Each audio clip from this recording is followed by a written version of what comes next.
آیت نمبر 18 پارہ نمبر 26 سورہ فتح۔ نحمدہ و نصلی علی رسولہ الکریم، اما بعد، اعوذ باللہ من الشیطان الرجیم، بسم اللہ الرحمن الرحیم۔ لقد رضی اللہ عن المؤمنین اذ یبایعونک تحت الشجرہ فعلم ما فی قلوبہم فانزل السکینۃ علیہم واثابہم فتحا قریبا۔ صدق اللہ العظیم۔ آج کے درس میں جو پہلی آیت مبارکہ ہے، اس میں بیت الرضوان کا تذکرہ ہے کہ جب نبی پاک صلی اللہ علیہ وسلم سن 6 ہجری میں 1400 رفقاء کے ساتھ عمرہ ادا کرنے کے لیے تشریف لے گئے، کفار نے اجازت نہ دی۔ آپ صلی اللہ علیہ وسلم نے حدیبیہ کے مقام پر پڑاؤ ڈالا، جس کی تفصیل اس صورت کے شروع میں عرض کر دی تھی۔ تو آپ صلی اللہ علیہ وسلم نے حضرت سیدنا عثمان رضی اللہ تعالیٰ عنہ کو مذاکرات کے لیے بھیجا کہ وہ مشرکین کے ساتھ مذاکرات کریں کہ ہم صرف عمرہ ادا کرنے کے لیے آئے، عمرہ ادا کر کے واپس چلے جائیں گے، ہمارا مقصد لڑائی جھگڑا کچھ بھی نہیں ہے، آپ ہمیں اجازت دے دیں۔ لیکن مشرکین نے اجازت نہ دی، اور ساتھ ہی واپسی میں تاخیر بھی ہو گئی، تو جس پہ خبر پھیل گئی کہ مشرکین نے حضرت عثمان رضی اللہ تعالیٰ عنہ کو شہید کر دیا۔ تو جب یہ شہادت کی خبر نبی پاک صلی اللہ تعالیٰ علیہ وآلہ وسلم تک پہنچی تو حدیبیہ کے مقام پر ایک کیکر کا درخت تھا، اس کے نیچے نبی پاک صلی اللہ علیہ وسلم تشریف فرما تھے، اور آپ صلی اللہ تعالیٰ علیہ وآلہ وسلم نے اعلان کیا کہ اب حضرت عثمان کا قصاص لینے کے بغیر کبھی بھی واپس نہیں جائیں گے، اور ان کفار کے خلاف اب جنگ کریں گے، لڑیں گے، لہٰذا اب آپ حضرات جو ہے نا وہ میرے ہاتھ پہ بیعت کرو کہ آپ نے میری اطاعت کرنی ہے، ان کے خلاف خوب ڈٹ کے مقابلہ کرنا ہے، اور میدان چھوڑ کے بھاگنا نہیں ہے۔ اس پر صحابہ کرام رضوان اللہ تعالیٰ علیہم اجمعین نے بیعت کیا حضرت صلی اللہ علیہ وسلم کے دست مبارک پر۔ آپ علیہ الصلوۃ والسلام نے فرمایا کہ ایک ہاتھ میرا یہ عثمان کی طرف سے ہے، اور ایک آدمی آتا گیا بیعت کرتا گیا، اور اللہ تعالیٰ نے اس بیعت کے بارے میں فرمایا کہ ید اللہ فوق ایدیہم، اللہ کا ہاتھ ان کے ہاتھ کے اوپر ہے، یعنی اس کو اللہ تعالیٰ کی مکمل تائید اور رضا حاصل ہے۔ اور جب وہ بیعت ہو گئی تو اس بیعت میں جو حضرات شریک تھے، اللہ تبارک و تعالیٰ نے ان کے لیے اس آیت مبارکہ میں ابتدا میں اعلان فرمایا۔ اللہ فرماتے ہیں لقد رضی اللہ، البتہ تحقیق یقینی طور پہ راضی ہو گیا ہے اللہ تعالیٰ، عن المؤمنین، مومنین سے، اذ جب، یبایعون، وہ بیعت کر رہے تھے، کا آپ سے، آپ کے ہاتھ پر، اذ یبایعون کا، جب وہ بیعت کر رہے تھے آپ سے، تحت الشجرۃ، درخت کے نیچے، کہ درخت کے نیچے جو بیٹھ کر بیعت کر رہے تھے، تو اللہ تعالیٰ ان مومنوں سے کیا ہو گیا جی؟ راضی ہو گیا۔ یہ لقد تحقیق، یہ تاکید لگا کر، لام بھی تاکیدیہ، قد بھی تاکیدیہ، دو تاکیدیں لگا کے اللہ نے فرمایا کہ یقیناً پکی ٹھکی بات ہے کہ اللہ تعالیٰ ان مومنین سے راضی ہو گیا ہے کہ جنہوں نے بیعت کی ہے آپ کے ہاتھ مبارک پر درخت کے نیچے۔ فعلم ما فی قلوبہم، اللہ کے علم میں تھا جو ان کے دلوں میں ہے۔ تو اب یہاں پر دو باتیں بڑی پکی ہیں، ان میں سے ایک یہ ہے کہ صحابہ کرام رضوان اللہ تعالیٰ علیہم اجمعین سارے جنتی ہیں۔ آپ علیہ السلام نے ارشاد فرمایا جس نے مجھے دیکھا اور ایمان کی حالت میں دنیا سے چلا گیا، یا اس کو دیکھا جس نے مجھے دیکھا اور وہ بھی ایمان کی حالت میں دنیا میں سے چلا گیا، تو اللہ تبارک و تعالیٰ اس کو ضرور جنت میں داخل کریں گے، اس کو آگ نہیں چھوئے گی۔ لیکن جو حدیبیہ میں نبی پاک صلی اللہ علیہ وسلم کی بیعت کرنے والے صحابہ ہیں، ان کے بارے میں تو صحیح ترین حدیث مسلم شریف کی، اس میں آپ علیہ الصلوۃ والسلام نے ارشاد فرمایا کہ جو اس بیعت میں شریک ہوئے ان میں سے کوئی بھی جہنم میں نہیں جائے۔ اب دیکھیں نا، اللہ نے ان کو رضا کا سرٹیفکیٹ دے دی، اور اللہ کی رضا کوئی اس وقتی نہیں ہے، اللہ کی رضا یہ ہمیشہ کی دائمی رضا ہے۔ اللہ تعالیٰ ہمیشہ دائماً ان سے کیا ہو گیا جی؟ راضی ہو گیا۔ اور پھر اللہ نے فرمایا کہ فعلم ما فی قلوبہم، اللہ اس لیے راضی ہوا کہ ان کے دلوں میں جو اخلاص جو جذبہ اور نبی پاک صلی اللہ علیہ وسلم کی اطاعت سے جو سرشار ہونا، وہ ساری چیزیں اللہ تبارک و تعالیٰ کے علم میں تھی، اللہ کو معلوم تھی کہ کس جذبے سے انہوں نے بیعت کی ہے، اس لیے اللہ تبارک و تعالیٰ ان سے کیا ہو گیا جی؟ راضی ہو گیا۔ بلکہ دوسرے مقام پر تو اللہ نے یہ بھی فرما دیا کہ اولئک کتب فی قلوبہم الایمان، اللہ نے ان کے دلوں میں ایمان کو لکھ دیا ہے، دلوں میں لکھ دیا ہے۔ تو جس کے دل میں اللہ ایمان کو لکھ دے اسے کوئی نکال سکتے نہیں۔ تو اس سے یہ بات واضح طور پہ معلوم ہو گئی کہ صحابہ کرام جو بیعت الرضوان میں شریک تھے ان میں سے منافق کوئی بھی نہیں تھا، وہ سارے پکے ٹھکے مومن۔ اللہ تعالیٰ نے ان کے دلوں کی اندرونی کیفیت کو دیکھ کر ان کے لیے کیا کر دیا؟ رضا کا اعلان کیا۔ ان کے دلوں میں اللہ نے ایمان کو لکھا ہوا ہے۔ اور دوسرا یہ ہے کہ وہ پکے جنتی ہیں۔ اب اگر خدا نخواستہ اگر کوئی ان صحابہ پہ کوئی انگلی اٹھاتا ہے اور ان کے ایمان پہ شک کرتا ہے تو سب سے پہلے وہ اللہ کے علم پہ شک کر رہا ہے، اور اللہ تعالیٰ نے جو رضا کے اعلان کیا اس کا انکار کر رہا ہے۔ اور پھر آپ دیکھ رہے ہیں کہ جو اللہ کے علم پہ شک کرے، کہ اللہ کو نہیں معلوم تھا کہ بھائی ان کے دل میں اندر پہ منافقت ہے، نعوذ باللہ۔ اللہ تو فرما رہے ہیں فَعَلِمَ مَا فِي قُلُوبِهِمْ، اللہ تو جانتا ہے جو ان کے دلوں میں ہے۔ تو جان بوجھ کے اللہ تعالیٰ نے جو کچھ ان کے اندر تھا اس کو معلوم تھا، اس لیے اللہ نے رضا کا اعلان کیا۔ اور پھر نبی پاک صلی اللہ علیہ وسلم نے گارنٹی دے دی، فرمایا کوئی بھی ان میں سے جو ہے نا وہ جہنم میں نہیں جائے گا۔ تو حضرت ابو بکر، حضرت عمر اور حضرت طلحہ، حضرت زبیر، یہ سارے حضرات اس میں شامل تھے۔ اور حضرت عثمان تو شامل کیا کہ یہ ساری بیعت ہی ان کے لیے ہو رہی تھی، اور آپ علیہ السلام نے اس بات کو بھی دور کر دیا کہ کل خدا نہ خواستہ کوئی یہ نہ کہہ دے کہ بھائی حضرت عثمان بیعت رضوان میں شریک نہیں تھے۔ آپ علیہ السلام نے کہہ دیا یہ ہاتھ اس کی طرف سے۔ اللہ اکبر۔ اسی لیے حضرت عبداللہ ابن عمر رضی اللہ تعالیٰ عنہ وہ فرماتے ہیں کہ ان کے سامنے ایک شخص آیا جو حضرت عثمان کا مخالف تھا، بعد کی بات ہے۔ حضرت عبداللہ ابن عمر سے کہنے لگا جی دیکھو حضرت عثمان تو جو ہے نا وہ بیعت رضوان میں شریک نہیں ہوئے، اسی طرح وہ بدر میں بھی شریک نہیں تھے۔ تو انہوں نے فرمایا بھائی حضرت عثمان بدر میں شریک نہیں تھے، آپ علیہ الصلوۃ والسلام نے ڈیوٹی لگائی تھی کہ ان کی بیٹی بیمار تھی آپ علیہ السلام کی، جو کہ حضرت عثمان کی بیوی تھی، کہ آپ نے ان کی خدمت کرنی ہے، اور آپ علیہ السلام ان کے حکم سے رہے، اور آپ علیہ السلام نے ان کو غزوہ بدر کا شریک قرار دیا، اس لیے غزوہ بدر میں سے ان کو مال غنیمت بھی دیا ہے۔ اور اسی طرح بیعت الرضوان میں بھی آپ علیہ السلام نے کیا اس کو شریک کیا کہ آپ علیہ السلام نے بھیجے تھے اپنا کفار کے ساتھ مذاکرات کے لیے، اور بیعت بھی ساری ان کا قصاص لینے کے لیے تھی۔ اس لیے حضرت سیدنا عثمان رضی اللہ تعالیٰ عنہ کا تو اس سے اور زیادہ اعزاز بڑھ جاتا ہے۔ تو بیعت الرضوان میں خاص طور پہ جو صحابہ شریک ہیں ان کے لیے تو اللہ نے واضح طور پہ یہاں اعلان کر دیا ہے، اس لیے ان کے بارے میں تو کوئی شک بھی نہیں کر سکتا، اور باقی کسی کے بارے میں بھی شک نہیں کر سکتا، لیکن یہ ان کو تو اللہ تعالیٰ نے ایک اور اعلیٰ فضیلت عطا کر دی۔ فَأَنزَلَ السَّكِينَةَ عَلَيْهِمْ۔ اچھا، اللہ تبارک و تعالیٰ فرماتے ہیں کہ اللہ تبارک و تعالیٰ نے ان کے دلوں پہ سکینہ طاری کر دی۔ وہ اس طرح کہ مثلا دیکھیں کہ صحابہ جو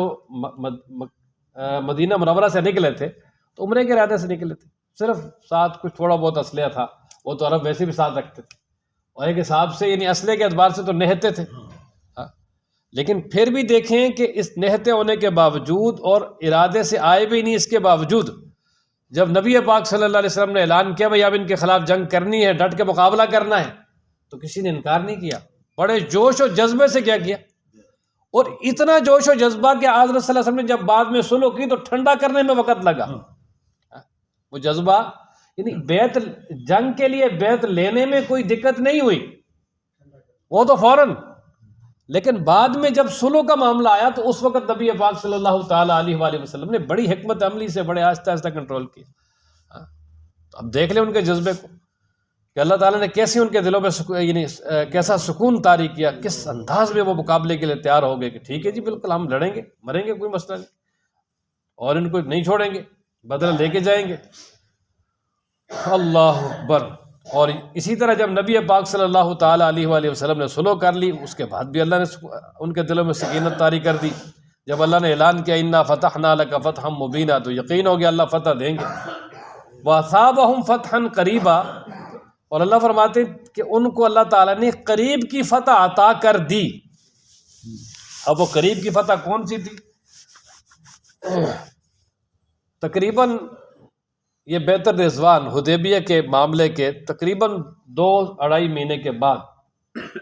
سن 7 ہجری میں سفر کے اندر اللہ تبارک و تعالیٰ نے خیبر کی فتح عطا کر دی،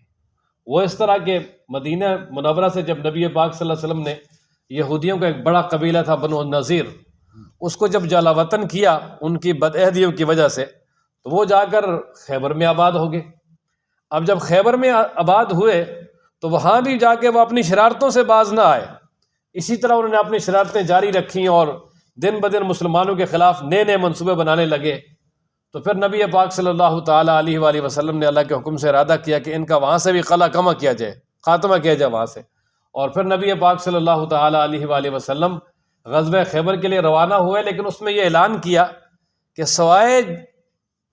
جو بیت الرضوان میں شریک ہونے والے ہیں ان کے سوا کوئی نہیں جا سکتا، صرف وہی جائیں گے بس۔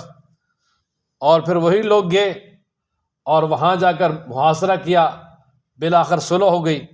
اور اللہ تبارک و تعالیٰ نے کثیر تعداد میں وہاں سے بہت زیادہ مال غنیمت دیا۔ اور مال غنیمت کی وہاں دو قسمیں تھیں، ایک تو وہاں کی بڑی اعلیٰ قسم کی زرخیز زمین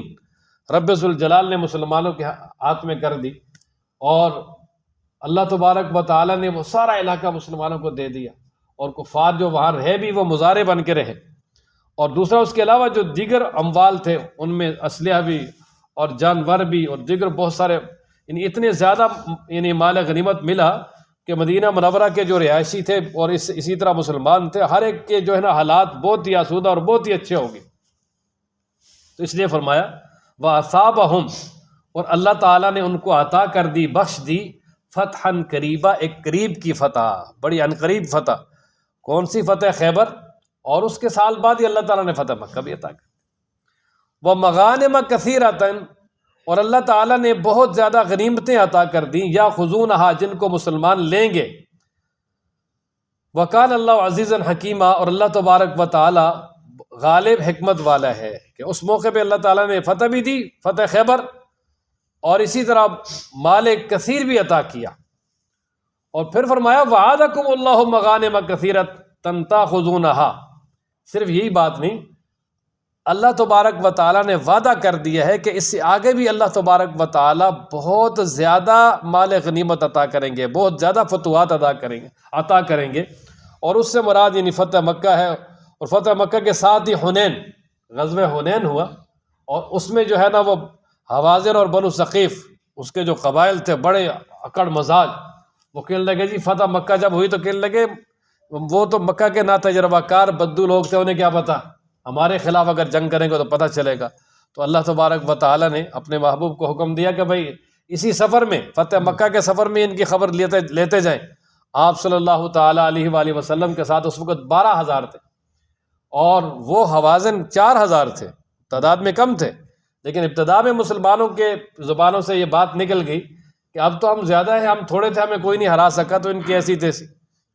اور جب یہ بات تھی تو اللہ تبارک و تعالیٰ نے ابتدا میں جب ان کے تیر اندازوں نے تیر اندازی کی تو مسلمان بکھر گئے، لیکن پھر اللہ کے حکم سے، کیونکہ اللہ نے فتح تو عطا کرنی تھی، سب نے مل کے جو ہے ان کے خلاف حملہ کیا، تو اللہ تعالیٰ نے بڑی فتح عطا کی۔ اور وہ بھی بڑی تیاری سے آئے تھے، اپنے عورتوں کو، بچوں کو، مال مویشی سب کچھ ساتھ لے آئے تھے، ہزاروں کی تعداد میں بکریاں، ہزاروں کی تعداد میں اونٹ۔ تو نبی پاک صلی اللہ علیہ وسلم نے فرمایا کوئی بات نہیں، ان کو لانے دو، یہ سارے ہمارے لیے لا رہے ہیں۔ اور پھر وہ سارا مال غنیمت بنا۔ بالآخر جو قیدی چھڑائے وہ بھی بڑی مشکل سے، تو اس لیے وہ فتح بھی عطا کی۔ پھر اس کے بعد حضرت صلی اللہ علیہ وسلم کے دور میں جو دیگر فتوحات ہوئیں، وہ پھر صحابہ کے دور میں، پھر یہاں تک کہ روم و فارس جو بڑی سلطنتیں تھیں اس وقت، سپر پاور، اور 3 براعظموں تک جو ہے نا وہ فتوحات پھیلیں، وہ ساری مراد ہیں۔ اور پھر قیامت تک جو اللہ تعالیٰ فتوحات اور غنائم عطا کریں گے وہ سب مراد ہیں۔ فرمایا نا وعدکم اللہ، اچھا، ومغانم کثیرۃ یاخذونہا، اور اللہ تعالیٰ نے وعدہ کیا ہے یا دی ہیں ان کو، یا دینے کا وعدہ کر لیا ہے، وہ بہت زیادہ غنیمتیں جن کو وہ حاصل کریں گے۔ تو وَأَصَابَهُمْ، ابھی تک تو وہ فتح ملی نہیں تھی غزوہ خیبر والی، تو اب پہلے ہی کہا نا کہ ماضی کا صیغہ استعمال کی کیونکہ وہ یقینی تھی، اور یا یہ کہ یہ جو ہے آیت فتح خیبر کے بعد نازل ہوئی کہ اللہ تعالیٰ نے عطا کر جو ان کو ایسی فتح جو قریب آنے والی ہے، یعنی اس کو فتح دینے کا فیصلہ کر لیا۔ یہ قریب جب کہا تو اس سے مراد یہ کہ یہ فتح اپنا فتح خیبر سے پہلے ہی نازل ہوئی ہے۔ اور اسی طرح اللہ تبارک و تعالیٰ نے عطا کر دی، یعنی دینے کا فیصلہ کر لیا ہے بہت زیادہ غنیمتیں جن کو مسلمان لیں گے۔ وکان اللہ عزیزا حکیم، اور اللہ تعالیٰ غالب ہے، سب کچھ کر سکتا ہے، حکیم، اور اس کا ہر کام حکمت پہ مبنی ہے۔ وعدکم اللہ، اللہ تعالیٰ نے وعدہ کیا تمہارے ساتھ، مغانم کثیرتن، بہت زیادہ غنیمتوں کا، تاخذونہا، جو تم حاصل کرو گے، فعجل لکم ہذہ، پس جلدی دے دی تمہیں یہ فتح، کہ اللہ تعالیٰ نے اور بہت ساری فتوحات کا وعدہ کیا ہے، یہاں تک کہ روم و فارس کو تم فتح کرو گے، ٹھیک ہے، وہ بعد میں ملیں گی، لیکن فعجل لکم ہذہ، یہ فتح تمہارے لیے جلدی کر دی فوری طور پہ، اور اس سے مراد فتح خیبر ہے۔ وَكَفَّ أَيْدِيَ النَّاسِ عَنْكُمْ، اور لوگوں کے ہاتھوں کو روکا تم سے۔ اب یہ کہ لوگوں کے ہاتھوں کو روکا تم سے، اس سے کون مراد ہے؟ تو اصل ہوا یہ کہ جب نبی پاک صلی اللہ تعالیٰ علیہ وآلہ وسلم غزوہ خیبر کے لیے نکلے تو دو قبیلے تھے، قبیلہ بنو اسد اور قبیلہ بنو غطفان۔ انہوں نے ارادہ کیا کہ مسلمان اب تو خیبر میں ہیں، اور پیچھے مدینہ منورہ میں ان کے گھر خالی ہیں، ان کے دیگر یعنی جو اموال ہیں وہ بھی بالکل آسانی سے اٹھائے جا سکتے ہیں، تو لہٰذا مدینہ پہ حملہ کریں، اور حملہ کر کے مسلمانوں کے بچوں کو، عورتوں کو بھی گرفتار کر لیں، ان کا مال بھی لوٹ لیں، اور ساتھ ہی جو ہے نا وہ خیبر کے یہودیوں کی مدد بھی ہو جائے گی۔ تو جب انہوں نے یہ ارادہ کیا تو اللہ تبارک و تعالیٰ نے فوراً ان کے دلوں پہ رعب ڈال دیا، ایسا رعب ڈالا کہ وہ آگے بڑھنے کی ان میں سکت ہی نہ رہی۔ تو اسی بات کو اللہ تعالیٰ نے یہاں بطور احسان کے بیان فرمایا کہ اللہ فرماتے ہیں وَكَفَّ، اور روک دیا، أَيْدِيَ النَّاسِ، لوگوں کے ہاتھوں کو، عَنْكُمْ، تم سے، کہ وہ تم پہ حملہ کرنا چاہتے تھے، تمہارے مال و متاع اور بچوں کو گرفتار کرنا چاہتے تھے، فرمایا کہ وہ روک دیا، ان کے دلوں میں رعب ڈال کے وہ نہ آ سکے۔ وَلِتَكُونَ آیَةً لِّلْمُؤْمِنِينَ، اچھا اب وَلِتَكُونَ کا تعلق ہے پیچھے وعدکم اللہ مغانم کثیرہ سے، کہ اللہ تبارک و تعالیٰ نے یہ بہت زیادہ غنیمتیں دینے کا ارادہ اس لیے کیا نا، تاکہ یہ مومنوں کے لیے اس بات کی نشانی بن جائے کہ رب ذوالجلال کا وعدہ جو ہے وہ سچا ہے، کہ اللہ تبارک و تعالیٰ نے جو وعدہ کیا ہے کہ میں تمہیں آخر میں فتح دوں گا، تو وہ اللہ کا وعدہ سچا ہے، اور وہ اسے اپنی آنکھوں سے دیکھ لیں، اور پھر اللہ تبارک و تعالیٰ جب ان کو یہ فتوحات عطا کرے اور پھر ان کا ایمان مضبوط ہو جائے تو پھر ان کی رہنمائی ہو جائے صراط مستقیم کی طرف، یعنی ان کو استقامت حاصل ہو جائے گی۔ فرمایا نا وَلِتَكُونَ، اور اس لیے تاکہ آیتاً، یہ نشانی بن جائے، للمؤمنین، مومنوں کے لیے، وَيَهْدِيَكُمْ، اور اللہ تبارک و تعالیٰ تمہاری رہنمائی کرے، صراطا مستقیما، سیدھے راستے کی طرف ہو۔ وَأُخْرَى لَمْ تَقْدِرُوا عَلَيْهَا، وَأُخْرَى، اور کچھ اور فتوحات بھی ہیں، لَمْ تَقْدِرُوا عَلَيْهَا، جن پر تم ابھی تک قادر نہیں ہو، یعنی مطلب کچھ اللہ تعالیٰ ایسی فتوحات عطا کریں گے کہ جن پر تم ابھی تک قادر نہیں، یعنی ابھی وہ فتوحات حاصل کرنے کی تمہارے اندر طاقت نہیں ہے، لیکن اللہ نے وہ فتوحات بھی دینے کا فیصلہ کر لیا ہے، اور جب وہ فتوحات کا موقع آئے گا تو اللہ تعالیٰ اس وقت تمہارے اندر اس کی طاقت اور تعداد بھی یعنی مطلوبہ جو ہے وہ تمہیں مہیا کر دیں گے۔ چنانچہ ایسے ہی ہوا، جب روم و فارس اور ان کے ساتھ جب ٹکراؤ ہوا تو اللہ تعالیٰ نے مطلوبہ جو ہے وہ طاقت بھی دے دی، اور اسی طرح افراد بھی عطا کر دی۔ لیکن اللہ فرماتے ہیں وَأُخْرَى، کچھ اور فتوحات بھی ہیں، لم تقدروا علیہ، جن پر تم قادر نہیں ہوئے ابھی تک، قد احاط اللہ بہا، اللہ نے ان کا احاطہ کر لیا ہے، یعنی اللہ تعالیٰ نے وہ فتوحات تمہیں دینے کا پختہ ارادہ کر لیا ہے، اللہ کے علم میں کہ وہ فتوحات تمہیں حاصل ہوں گی۔ اور بعض مفسرین نے یہاں پر ترجمہ کیا ہے وَأُخْرَى لم تقدروا علیہا، کہ کچھ اور فتوحات بھی ہیں جن کی تمہیں امید بھی نہیں ہے، جن کی تمہیں کیا جی ابھی امید بھی نہیں ہے کہ ہمیں وہ فتوحات ملیں گے، ٹھیک ہے نا جی۔ اور پھر ظاہر ہے کہ جس وقت یہ صلح حدیبیہ ہوا یا خیبر کا علاقہ فتح ہوا تو اس وقت کس کو امید تھی کہ مکہ بھی فتح ہوگا، پھر حنین بھی فتح ہوگا، تبوک میں بھی فتح ہوگی، اور پھر اس کے بعد جو ہے نا وہ روم و فارس اور 3 براعظموں تک جو ہے وہ دین اسلام کا جھنڈا لہرایا جائے گا۔ اس وقت تو کسی کے ذہن میں نہیں تھی، لیکن اللہ نے فرمایا کہ جن کی تمہیں امید بھی نہیں تھی اللہ تعالیٰ نے ان کا احاطہ کیا ہوا، یعنی فیصلہ کیا ہوا کہ وہ فتوحات تمہیں ملیں گی۔ وَكَانَ اللَّهُ عَلَىٰ كُلِّ شَيْءٍ قَدِيرًا، اور ہے اللہ تبارک و تعالیٰ ہر چیز پر قدرت رکھنے والا۔ وَلَوْ قَاتَلَكُمُ الَّذِينَ كَفَرُوا، اب آگے اللہ تبارک و تعالیٰ فرماتے ہیں کہ حدیبیہ کے مقام پر یہ اللہ کا بڑا کرم ہوا کہ اللہ نے جنگ ہی روک دی، اس میں بڑی مصلحتیں تھیں مسلمانوں کے لیے، لیکن فرمایا اگر جنگ ہوتی بھی، کفار جو ہے وہ تمہارے خلاف آگے لڑتے تو جتنی مرضی طاقت کے ساتھ آ جاتے، اللہ تبارک و تعالیٰ نے تمہیں فتح دینی تھی،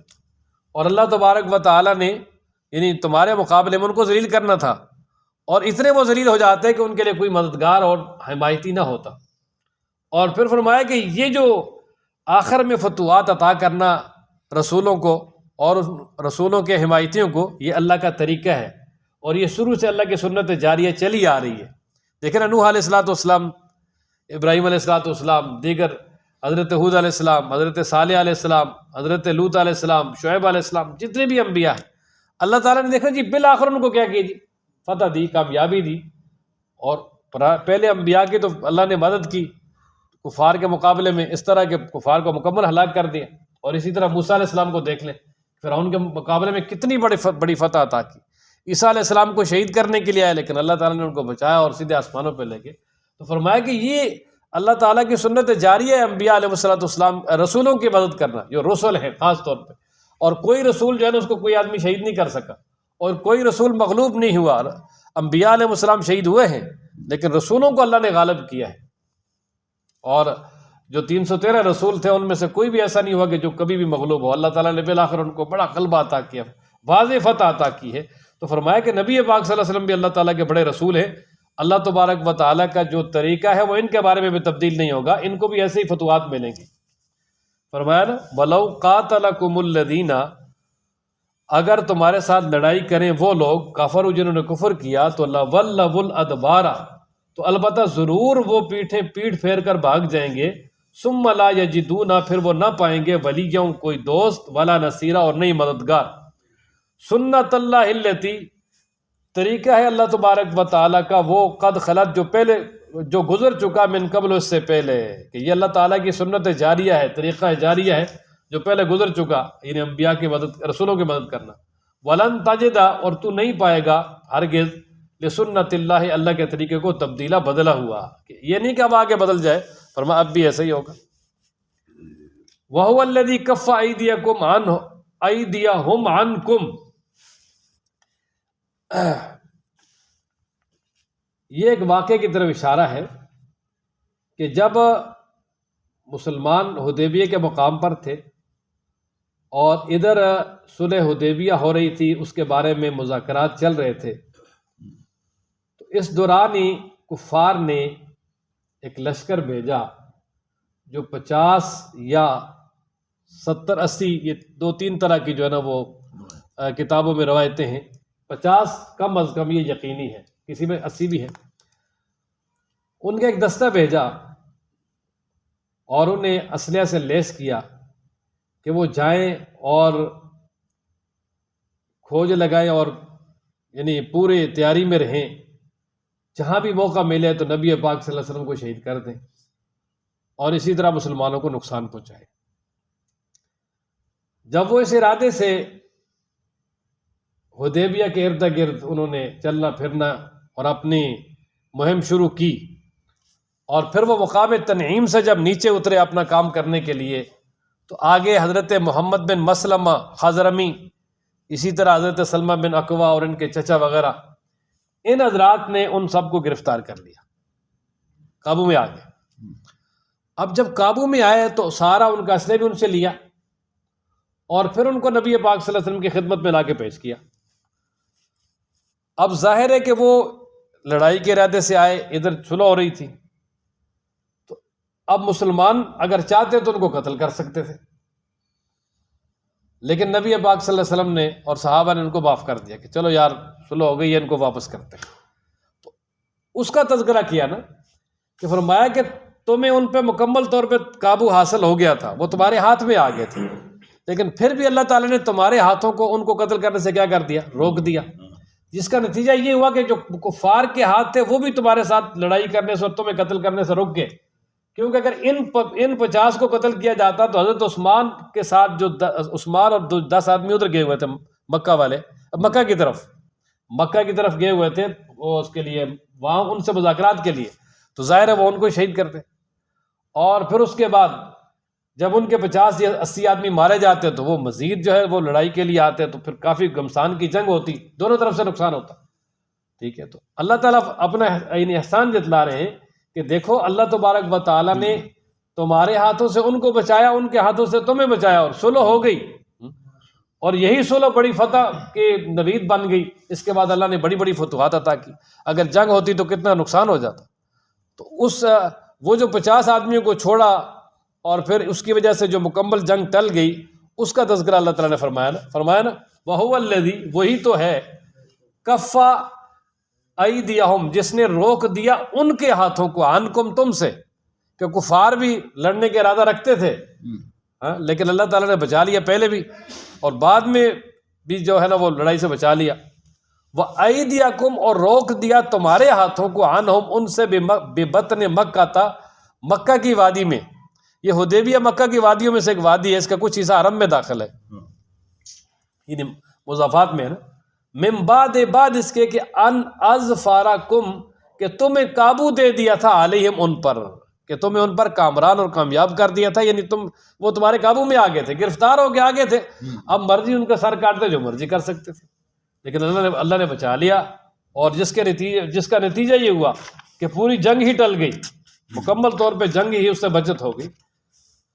تو فرمایا وَكَانَ اللَّهُ بِمَا تَعْمَلُونَ بَصِيرًا، اور ہے اللہ تبارک و تعالیٰ وہ کام جن کو تم کرتے ہو ان کاموں کو دیکھنے والا۔ اللہ تعالیٰ ہم سب کو قرآن پڑھنے، سمجھنے، عمل کرنے کی توفیق عطا فرمائے۔